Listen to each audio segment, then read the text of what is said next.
Hi and welcome to our Video Manager tutorial. We're going to walk you through and show you some of the basics and how to set up a video for interactivity and scheduling and geocoding. And then we'll also show you some of the more advanced options. You go in to start, you hit the Start Now button. It takes you to the sign up screen where you would sign up. And then you would hit the register key.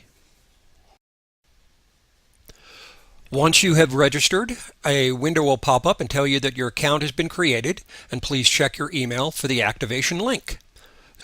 Once you click on the activation link in the email, a window will pop up that will look like this. Now your account has been activated. Go back into the Video Manager site and go into the login screen. You would put your email in that you logged in with, and then you would put your password and click Login. This is the first time you've logged in, so you don't have any videos listed that are in your account. If you had multiple videos loaded in your account, it would just put them in a spreadsheet type of a format here. Seeing this as the first time, I'd go in like it says underneath the boxes to add video. Once I go to the Add New Video window at the top, a window opens, Add New Video. You have a few options here. One is to upload a video or upload an image. And the reason we have upload an image is because we found that interactive images are getting real popular also. If I'm going to do an upload an image, make sure I select the Enable Shoppable Image box also. But you also can put the URL to get your video directly from YouTube or from Vimeo or other hosting service entities right in here, which makes it real nice. You see this big box down here that comes up. It's more of an FYI for you. It tells you a little bit about the size of videos and what can look good, especially if you're hosting with us. The largest we'll accept is a 40 meg video on our server. But you can put more than that if you're hosting directly on YouTube or Vimeo, so it makes it nice either way. What I just told you, you can also see by clicking the How to Use button right here, and it'll just walk you through everything I just mentioned to you. When you are done uploading a video, make sure you click the Save button. I'm going to upload a video here. It takes me to my folder. I click on the video I want to open. Now it's starting to upload it. When it's done uploading, it'll turn green. Make sure at the end to click Save. Once you click Save, it'll open up another window with your video directly in it. Now you'll notice you have some other tabs here.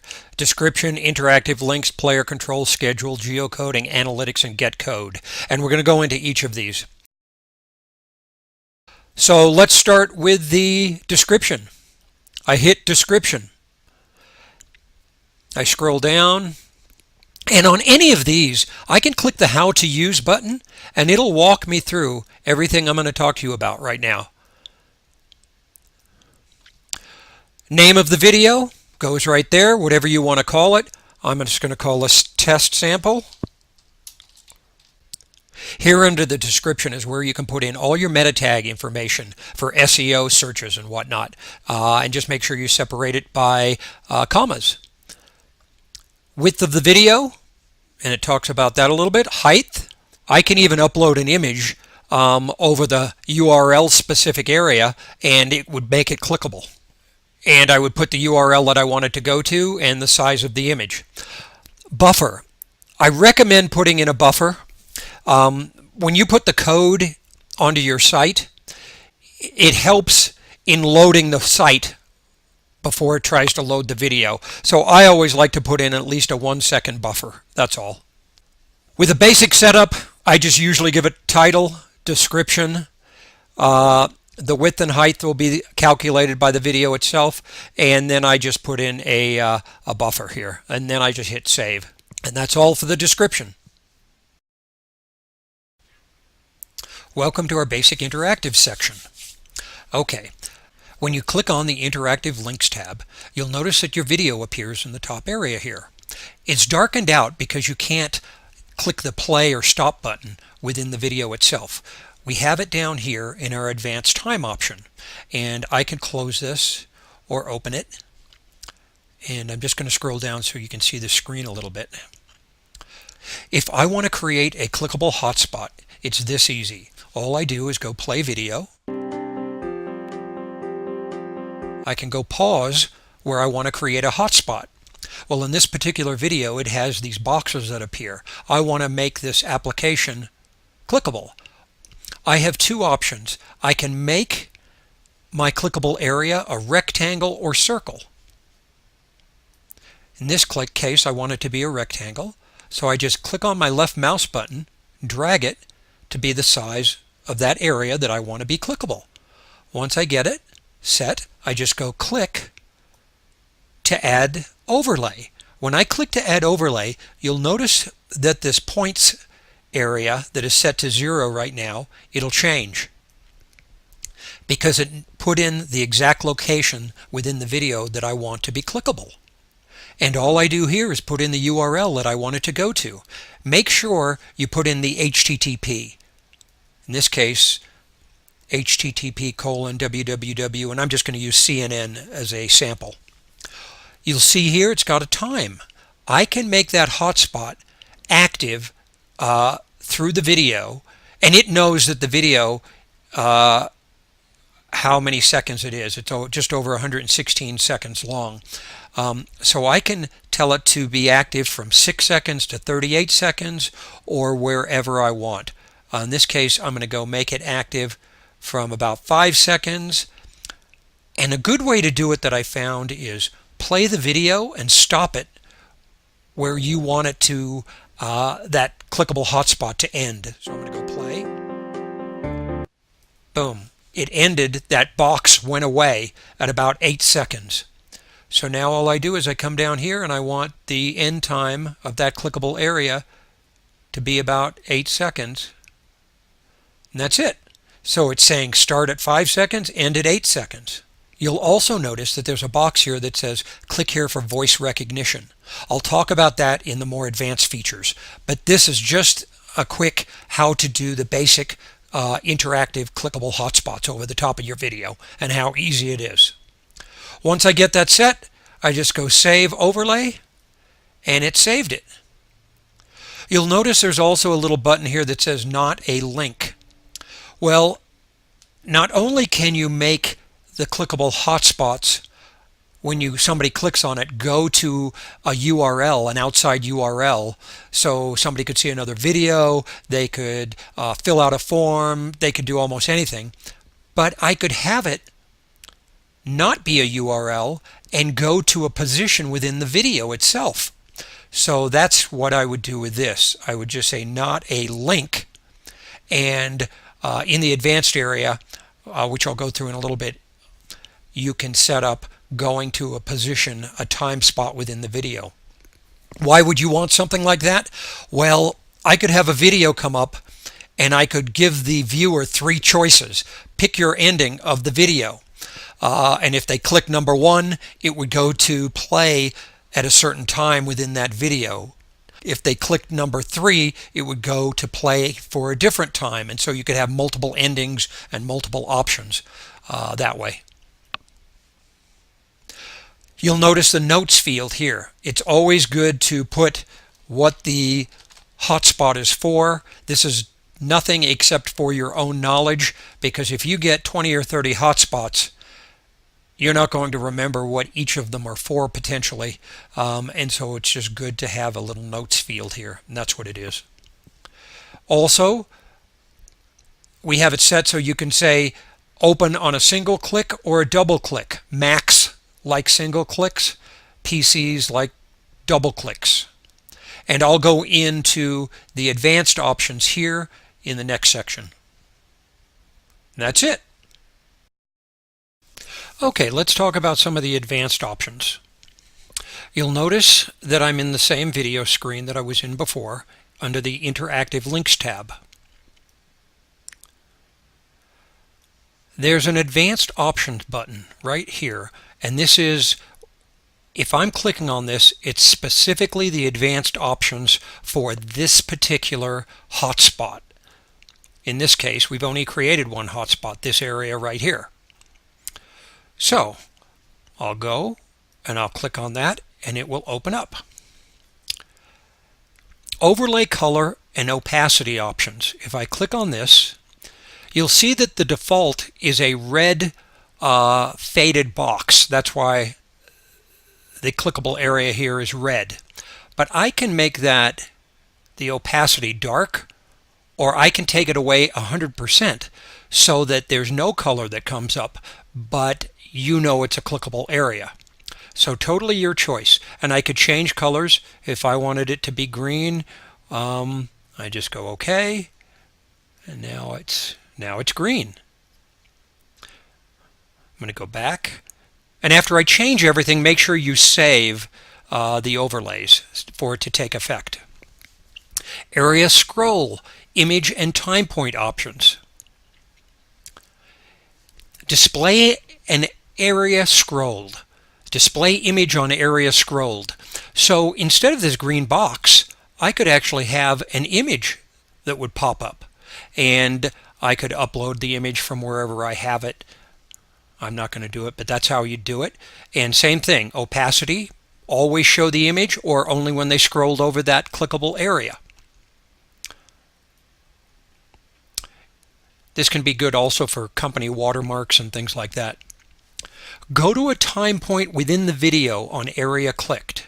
If I click yes, so what that would do is if I click this area, I am telling it here, instead of going to an outside URL, take me to a specific time point within the video and start playing automatically, or just come up and they'd have to click play. That's what this is. And this is great for setting video ending options and things like that.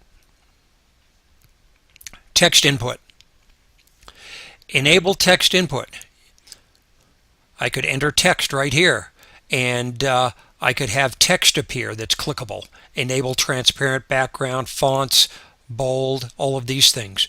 My recommendation is to play with several of these on your video first if you want to get involved in some of the advanced options. Just have like a test video or something and play around with it. Pop-up options. And this can be very big. This is where I can actually have if I scroll over a clickable area, a pop-up window could appear. I'd say yes on mouse over. I'll just go left, position, color. We'll just say that color. Pop-up opacity, I'll go 80%. Pop-up height, I'll leave that alone. And so I'll just type in something here, test sample for pop-up window. And by the way, I could also have video that plays within a video. So on the pop-up, instead of text that comes up, and I'll show you this in a second, I could have a video that comes up, and all I'd have to do is put in the YouTube URL or the embed code, and now I could have video within a video that pops up, which can be really powerful. I'll go back. Boom, save.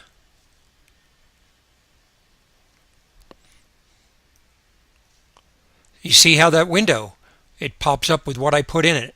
And the position of the window is you can set. I can have it come from the bottom, from the right, from the left, and the background. You saw all of that I set up right here in the pop-up area. So play around with this also. Now, one more advanced feature here. I go click here for advanced recognition. I go save. Now if I go into the advanced area, I have a speech recognition option. And what this allows me to do is, if I'm using Google Chrome, currently only Google Chrome, accommodates voice recognition. I think that Internet Explorer, Safari, the others will, Firefox will all follow. But for right now, Google Chrome is the only one that supports it. But if I have my mic on, I can, instead of clicking on number 1 or number 2 or 3 or a hat to go to a URL, I could just say it. I could say number 1. If I could spell, enable that for that specific link. That's how easy that is. I'm going to take that off. But so we have built in some very advanced features that really allow you to do some amazing things with the interactive links. Play around with it. We hope you enjoy it. Thank you. Okay, player control options. You're in the Player Controls tab. If I go into Themes, you'll notice that if I click on any of these, little I afterwards for information, it'll show you kind of the layout of the player bar and how it looks and colors. You're really just changing colors and stuff. See how that changed to green, red? So you're doing a few different things, that's all. We just put a few different controls here or no controls at all.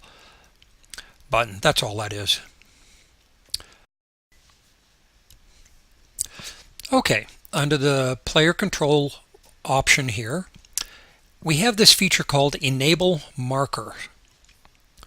Let me play a little demo here for you.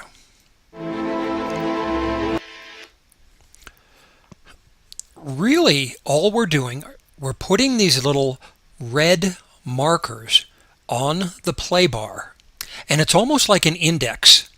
You can go in and you can set when they're displayed, and if somebody scrolls over them, what text appears. So I'm saying at this point, this is a break. I click on it and it would show that specific point. Or this is a break. So it's a quick way for the viewer to go to the position that they want to see within the video. Let me show you a sample. Okay, so this video has the markers set up right here. And if I click on any of them, it'll take me to that specific spot within the video. So it's a quick way to get somewhere. Also, you'll see this bookmark hotspot. I'll talk about that in a minute, but that's what these markers are for, a quick indexing way. And from a viewer perspective, it's very nice and easy to makes the system easy to manage the video. Okay, let's go Player Control Advanced Options. You can set it to autoplay. That's so that the video, when it appears, will just automatically start playing. You can have bookmark hotspots. Now, this is what I had mentioned previously. I had an animation company that said to me they didn't want the clickable hotspots to stop the video and then go into the URL. They would rather, when somebody clicks on a hotspot, for the video to keep playing, but to remember those hotspots. So it bookmarks those hotspots. And then when the video is completely done playing, it will present you with all the video hotspots that you clicked on, and then you can go into them when the video is done. So that's what this allows.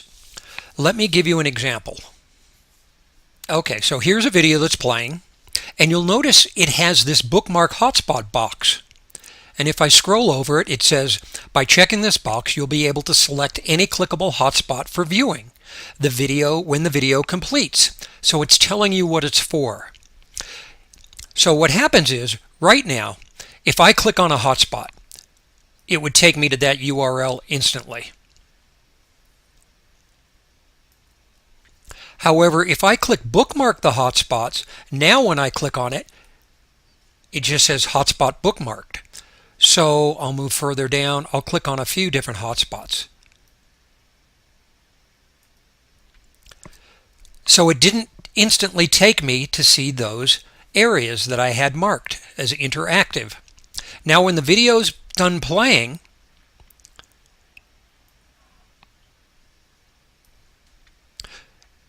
at the very end it pops up with those links, and I could click on them then. So that's the difference. That's what bookmarking hotspots does versus regular hotspots. That's all. Okay, enable full screen. Well, that does pretty much what it says it's going to do. It'll make your video appear full screen.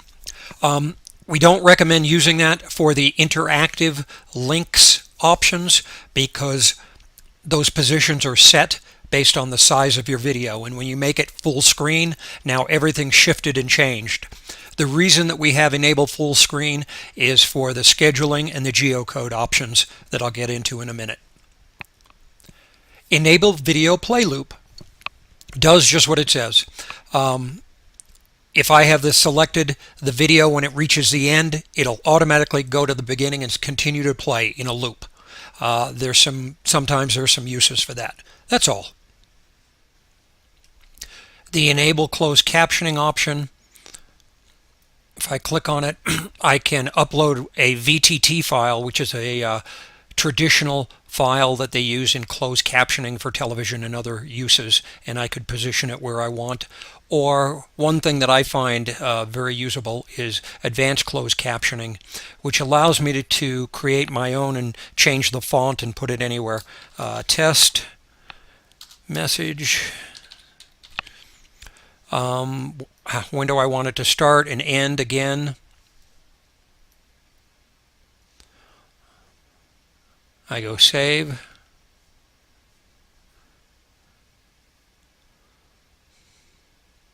And there it is. Now, in order to move this, grab the left corner box and move it down to the right corner, bottom corner. And once you do that, you'll see that a hand appears when I am on the right side of the box. Now I can click on that hand and move this anywhere I want to move it.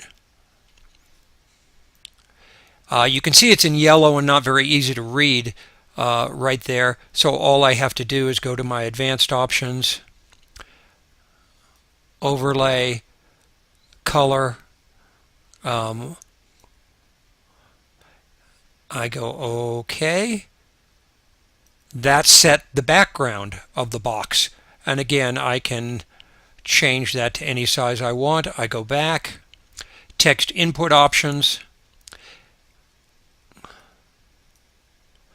I click this off and on again, and it made the background transparent totally if I want. Enable text input, yes, no. Font color. This specific, let's just make the font color purple. I'll go OK. Bold, fine. And I could change the font style or anything here. So you just got to play with it a bit. And then you can see how the opacity I can control right there. And I can put notes here also and save captions. And then I just go save. Okay, the scheduling tab. The scheduling is done by Greenwich Mean Time. So I can put in my Greenwich Mean Time here, and then I can tell it when I want the video to play. So if I told it I'm in Denver, Colorado, and I say that I want this to play from 10 a.m. till noon over the top of my website, then that would be 10 a.m. till noon in India or Australia or Japan because it's done by Greenwich Mean Time. I can give it a time that I want it to start, an end time. I can tell it to always play or only play specific dates.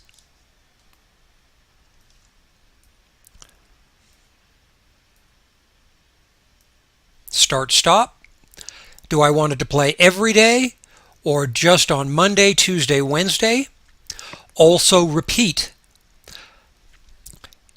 What this does is it tracks the IP address of the viewer. So I can always tell it, never play again after you play the first time for that specific IP address, or always show, or only a number of times, and I can tell it each day or total. So you really have a lot of control on the video scheduling, and we tried to make it as user-friendly as possible. Make sure you click Save when you're done. Okay, geocoding. Geocoding is very powerful, and to my knowledge, nobody else in the world is doing this. What this allows you to do is to play your video by viewer location. So now you can target your audience with your message. I could have somebody come to my site from Japan, and the system could recognize that they're from Japan and so call up and play the video that's in Japanese. Or they're from Vail, Colorado, so call up and play the video that has advertising about skiing in it. So now you can target your audience, and I can give it the mile radius around the specific area. All I have to do, I can put in a country here. I'll just go Japan.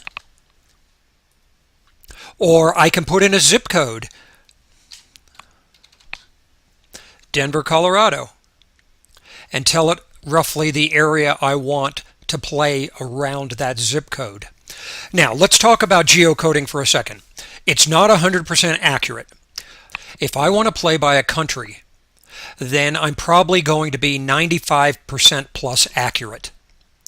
But if I want to get down to a specific zip code, the system's probably going to get down to about 60 to 65% accurate. That's because the way IP addresses are set up typically. But boy, in marketing, if I could get 60+% accuracy on presenting my message to certain viewers, that is awesome, and people love it. So I can select here to play by this location only. And by the way, I can save and I can keep adding location after location, as many as I want. Or I could say play for all the sites except this location. So we're just doing it in reverse. By doing that, it really allows you to play your video and hone it to your target audience the best way you can. We hope you enjoy. Thank you. Okay, the Analytics tab. And we put in what we felt was an advanced selection of options.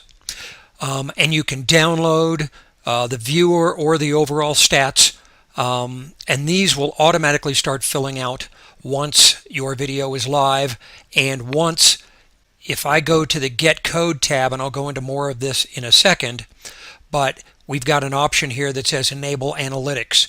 If I click this on, then the code will actually change and add probably about 4 or 5 lines, because most of that will be used in the Analytics field. The Get Code tab. We give you a few options here. You can embed your video. Well, that's like you would do with YouTube and Vimeo, where it would, once embedded, it would scroll up and down with your website as it went up and down the pages. Or you can do a color box, a light box effect.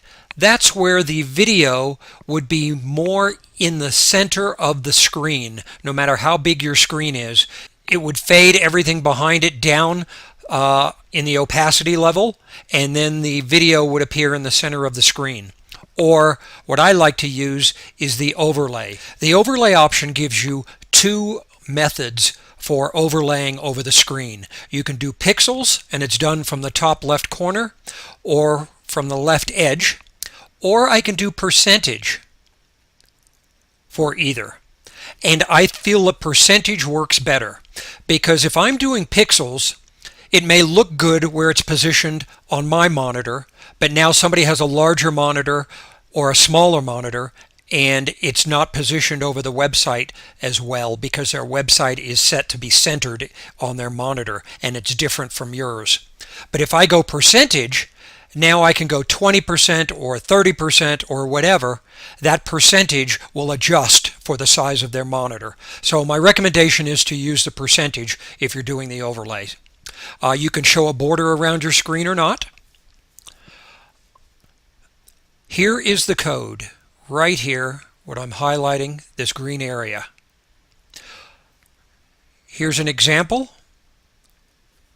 Basically, my recommendation is to put it at the very end of the body of your overall web page code. That way it gives that web page a chance to load everything else before it starts to call up the video the way you want it. I can enable analytics like we were talking about before. Once I enable the analytics, you'll see that it'll refresh and the code will really grow. Takes me back. I go back into Get Code, scroll down, and now look at how the code grew. It's still not huge, but most of this is for the analytics that you have asked for in the analytic options. We also have the capability of using WordPress if you're using WordPress. And we've got a WordPress plugin that we've created, so you can just click here to download it, and also documentation for the WordPress plugin right there.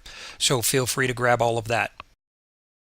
Now I'm going to talk briefly about manage videos.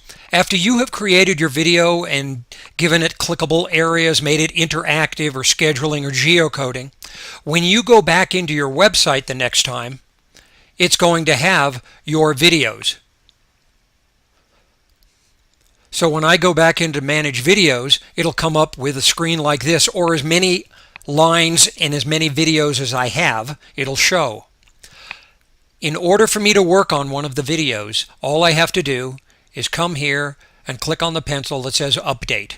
I could delete a video, I could copy a video. Reason you may want to copy one is you've got all the settings already there, and you may want to use those settings just for a different video. So I could copy them, and it would make another line here that with the exact same name, but then you could go in and update the video itself and change the name and do everything you needed to, but it would keep all of your settings. So that can be a good option.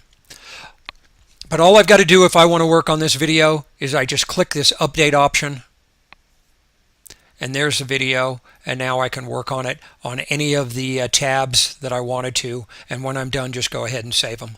And it will automatically update the code that is on our server. You don't have to replace this code again. This is the code that points to the larger code that was created that is on our server. So when you make the changes and you save it, you don't have to put this back on, this line of code back on your website.